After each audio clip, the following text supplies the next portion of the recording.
Hi friends, welcome to Kriti's gallery. Ashadham అంటే మనకు ముందుగా గుర్తొచ్చేది గోరింటాకు, ఇంకా పప్పు ములగాకు కూడా చేసుకుంటారు కదా. నేను ఈ రోజు అయితే గోరింటాకు పెట్టుకుంటున్నాను. మరి నాకు ఎప్పుడు ఊరి నుంచి అయితే ఏదో రకంగా పంపిస్తారు, కానీ ఈసారి అయితే కుదరలేదు.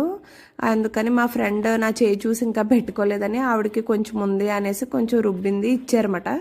నాకు బేసిక్గా గోరింటాకు అయితే చాలా ఇష్టము. చిన్నప్పుడు అయితే ఆషాఢం వస్తే సండే సెలవు ఉంటుంది కదా, అప్పుడు చెట్ల దగ్గరికి వెళ్ళి కోసుకుని రుబ్బి అందరికీ ఇవ్వడం అయితే అలా ఉండేది. ఇప్పుడు ఇంకా ఆ రోజులైతే గుర్తొచ్చాయి.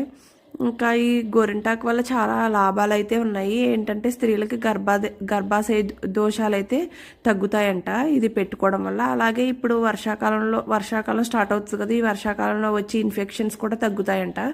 ఇదివరకు బాలింత్రాలకి ఈ గోరింటాకు కొంచెం ముద్దగా చేసి పెట్టేవారంట, దానివల్ల గర్భదోషం ఏదైనా ఉంటే పోతుంది అని.